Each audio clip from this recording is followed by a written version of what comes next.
Hello friends, UPSC prelims 2021 में जो हमारा मॉक टेस्ट चल रहा था उसमें ये दूसरा टेस्ट है जहाँ पर हम हिस्ट्री और कल्चर की बात कर रहे थे। तो चलिए फ्रेंड्स, वीडियो को स्टार्ट करते हैं और हमारा टेस्ट देखते हैं। इसमें मैंने टॉप 10 क्वेश्चन को इंक्लूड किया है जो आपकी स्टडी को बूस्ट करेंगे।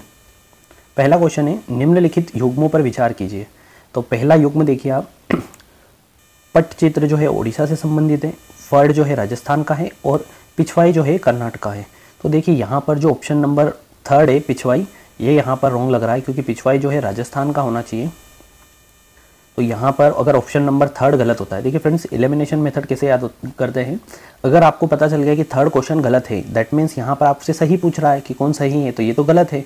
तो अगर तीसरा गलत है तो पहला नहीं हो सकता, दूसरा नहीं हो सकता और यहाँ पर लास्ट भी नहीं हो सकता। बचा कौन सा ऑप्शन है? बी। तो ऑप्शन नंबर बी यहाँ पर क्या होगा? करेक्ट होगा।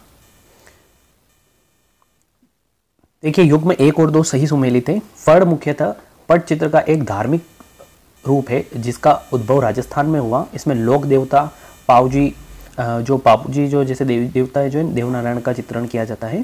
30 या 15 फीट लंबे चित्र कैनवास पर या कपड़े को फड़ कहा जाता है। वानस्पतिक रंग देव और देवताओं के जीवन वीरता कार्य का कथात्मक वर्णन इस चित्रों की विशेषता है। पट्टचित्र शैली का चित्रकला ओडिशा के सबसे पुराने और सबसे लोकप्रिय कला रूप में से एक है। पट्टचित्र का नाम जो है संस्कृत शब्द पट और चित्र के विकसित रूप से हुआ है।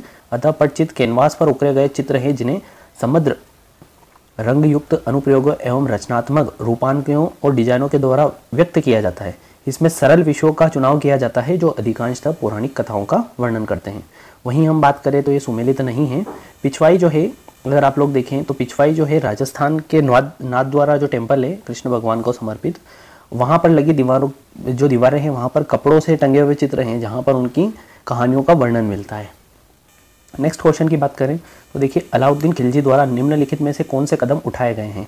तो पहला है, दिल्ली सल्तनत के अंतर्गत पहली बार भू राजस्व के आकलन के लिए भूमि को वैज्ञानिक माप जो है वो प्रारंभ करी इसने। 4 अलग अलग बाजारों की स्थापना की तथा मूल्य नियंत्रण हेतु एक विभाग की स्थापना की और सैनिकों के जो वेतन थे उनको नगद भुगतान देने की यहाँ पर उसने प्रणाली चालू करी। तो देखिए तीनों के तीनों ऑप्शन यहाँ पर क्या हैं? करेक्ट हैं।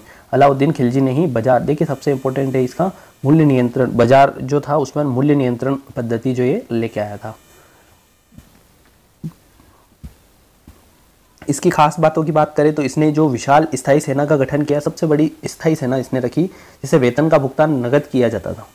वेतन कैसा दिया जाता? नगद रूप में दिया जाता। उसने दाग मतलब घोड़ों को दागने और हुलिया यानी चेहरा बदलने सैनिकों के वर्णात्मक सूची प्रथा का प्रारंभ किया। उसने 4 अलग अलग बाजारों की स्थापना की, मूल्य जो नियंत्रण है तो एक विभाग की स्थापना की। भू राजस्व के आकलन के लिए भूमि को वैज्ञानिक माप प्रारंभ करने का वह दिल्ली का पहला सुल्तान बना। उसने खराज व्यवस्था को प्रारंभ किया और जिसमें राज्य उपज को 50% देने का आदेश दिया। किसी को भी किसान से प्रत्यक्ष खरीद की अनुमति नहीं थी, केवल व्यापारी ही ऐसा कर सकते थे। दिल्ली के सभी व्यापारियों के लिए स्वयं को पंजीकृत कराना आवश्यक था। उसने चौधरी यानी कि जो परगना के मुखिया हैं, खूत यानी जमींदार और मुकद्दम यानी गांवों के मुखिया के विशेष अधिकारों को भी समाप्त कर दिया। यहाँ तक कि वे बड़े भूस्वामी भी करों से नहीं बच सकते थे, जिन्हें 2 नए कर, घरीगर यानी घरों पर घर अगर बना रहे हैं तो टैक्स देना पड़ेगा एवं चरीकर यानी दुधारू पक्षियों पर भी कर लगाया प्रारंभ किए। गैर मुसलमानों पर जजिया कर आरोपित किया। क्वेश्चन है हमारा, आजीवक संप्रदाय के संदर्भ में निम्नलिखित कथनों पर विचार कीजिए। तो नियतिवाद इस संप्रदाय का केंद्रीय दर्शन था। आजीवक कठोर तपस्या का अभ्यास करते थे। बराबर पहाड़ियों की गुफाओं में आजीवक संप्रदाय से संबंधित शिलालेख मिले हैं। तो देखिए उपयुक्त में से कौन से कथन सही है, आपसे तीनों कथन के बारे में पूछ रहा है, कौन से करेक्ट हैं। तो तीनों की तीनों स्टेटमेंट यहाँ पर सही है। Option number D. देखिए भारत में बौद्ध धर्म और जैन धर्म के समकालिक आजीवक संप्रदाय का भी उदय हुआ। देखिए जैसे बौद्ध धर्म है वैसे जैन धर्म है, वैसे ही आजीवक संप्रदाय भी एक धर्म था जो 14वीं सदी तक निरंतर बना रहा। आजीवक संप्रदाय का केंद्रीय विचार नियति यानी कि भाग्य था तथा यह सिद्धांत अंततः समस्त घटनाओं को निर्धारित और नियंत्रित करता था। इस कठोर नियतांत सिद्धांत में कर्म और पुनर्जन्म अस्तित्व में थे, किंतु इसके अनुसार इसमें मानव प्रयास की कोई भूमिका नहीं निभाता था क्योंकि आत्माओं के लिए पथ 1000 सालों से पहले ही निर्धारित किए जा चुके हैं। आजीवक संप्रदाय ने कठोर तपस्या एवं प्रायः अल्प आहार पर बल दिया। संप्रदाय ने जाति या धर्म के आधार पर भेदभाव नहीं किया उनमें साधक और अनुयायी समाज के विभिन्न वर्गों में से थे। तो बहुत सारे समाज के यहाँ पर लोग थे, तो यहाँ पर ऑप्शन नंबर 3 जो है, डी जो है वो करेक्ट है। नेक्स्ट क्वेश्चन की बात करें तो इसमें एक और बात याद रखिए आजीवक संप्रदाय के बारे में कि जो बराबर की पहाड़ियाँ हैं उनमें जो शिलालेख है वो अशोक द्वारा आजीवकों के लिए कुछ गुफाओं में दान का उल्लेख मिलता है। वहीं पास के नागार्जुनी पहाड़ियों के शिलालेखों में जो अशोक है उसके उत्तराधिकारी दशरथ द्वारा आजीवकों को जो है 3 गुफाओं को दान देने का उल्लेख मिलता है। भारत में सूफी परंपरा से संबंधित शब्द खानकाह जो है वो संदर्भित करता है। एक पीर द्वारा प्रदत्त शरीरीय जो शिक्षाएं थी उनको समा बनाने के लिए सूफियों द्वारा उपयोग किए जाने वाले संगीत वाद्य यंत्र को, वाद्य यंत्र तो नहीं था, ये तो करेक्ट है जो रॉन्ग हो जाएगा यहाँ पर। मुख्यतः एक धार्मिक संप्रदाय द्वारा संचालित अस्थायी निवास के लिए प्रयुक्त प्रतिष्ठान, ये ऑप्शन नंबर सी जो है यहाँ पर करेक्ट है, क्योंकि मुख्यतः धार्मिक संप्रदाय द्वारा संचालित ये अस्थायी निवास के लिए प्रयुक्त प्रतिष्ठान था। तो यहाँ पर ऑप्शन नंबर सी जो है करेक्ट है।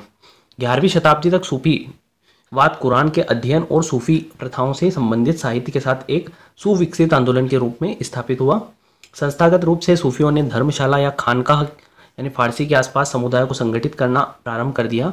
खानकाह जो है मुख्यतः एक धार्मिक संप्रदाय द्वारा संचालित अस्थायी निवास के लिए प्रयुक्त प्रतिष्ठान था या एक उपदेशक द्वारा नियंत्रित होता था, जिसे शेख, अरबी में शेख कहा जाता है, पीर या मुशीद जो है उसे फारसी में कहा जाता है, के रूप में जाना जाता था।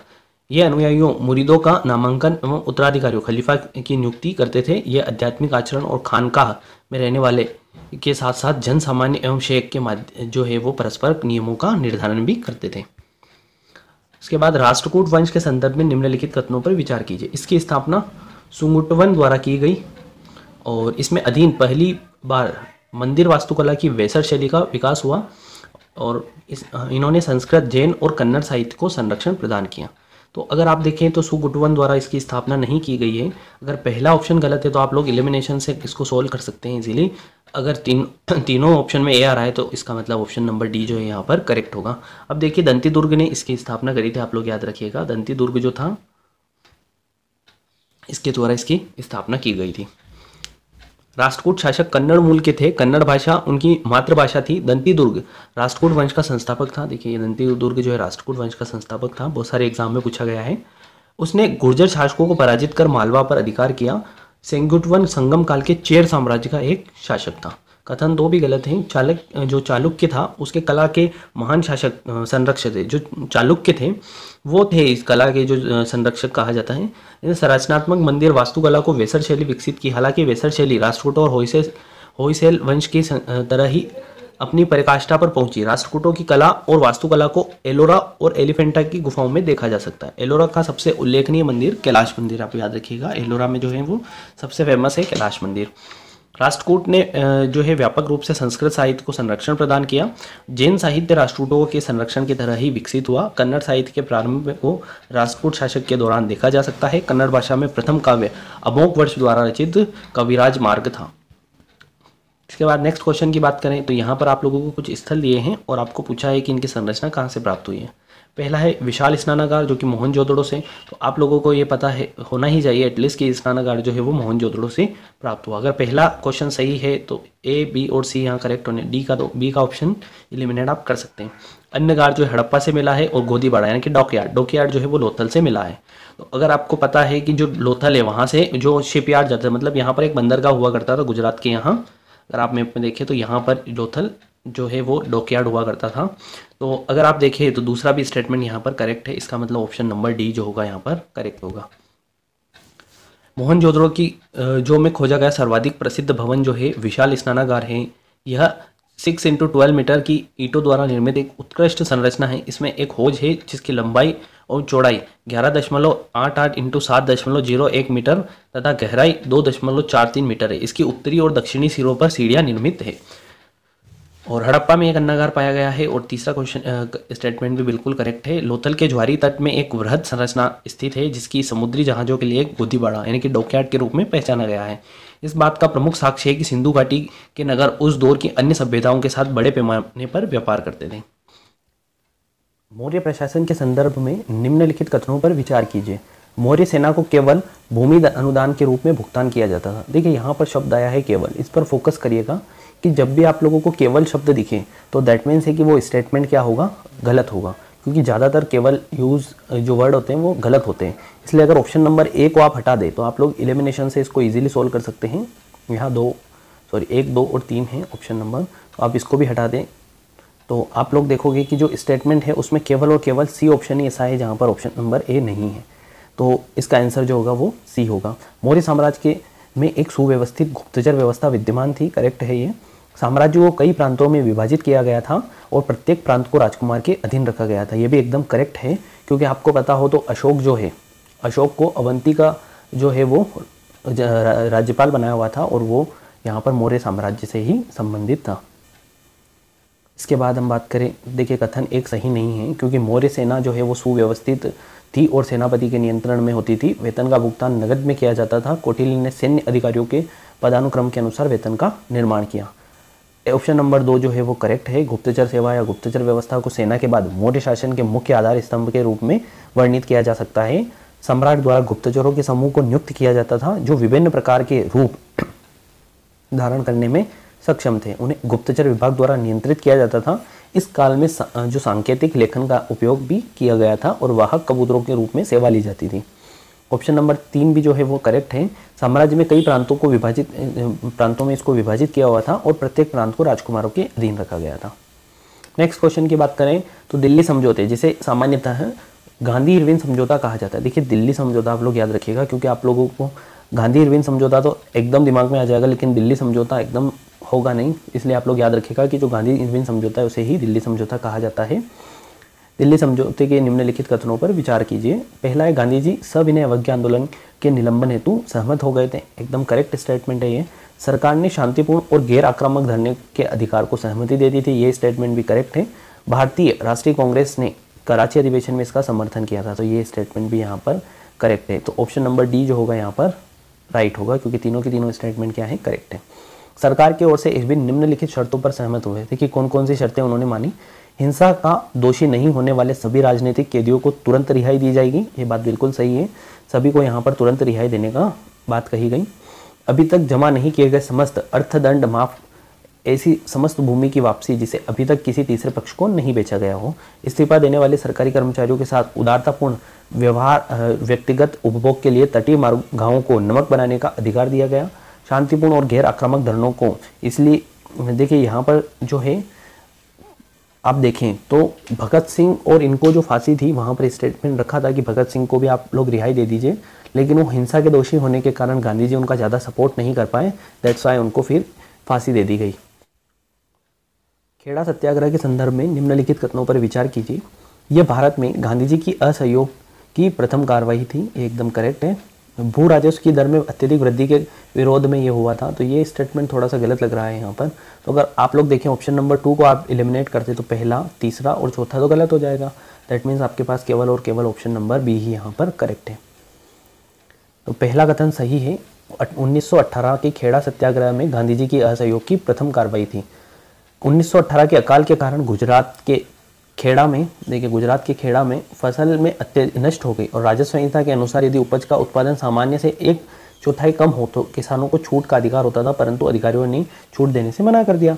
गांधी जी ने किसानों के आंदोलन का समर्थन किया और उन्हें राजस्व रोक करने के लिए अधिकारियों ने जो किसानों के गाँव वो खुलकर स्वीकार करने को तैयार नहीं थे, तो गुप्त निर्देश जारी किए। जो कई भुगतान करने में समर्थ हैं वह भुगतान करे और कई युवा राष्ट्रवादी समर्थकों जैसे सरदार पटेल और इंदुलाल यज्ञिनी के गांधी जी को समर्थन दिया। ऑप्शन नंबर 3 भी यहाँ पर सही नहीं है। चंपारण सत्याग्रह में महात्मा गांधी को मामले की जांच करने के लिए सरकार द्वारा नियुक्त समिति यानी कि चंपारण कृषक समिति में एक सदस्य के रूप में नामित किया गया था।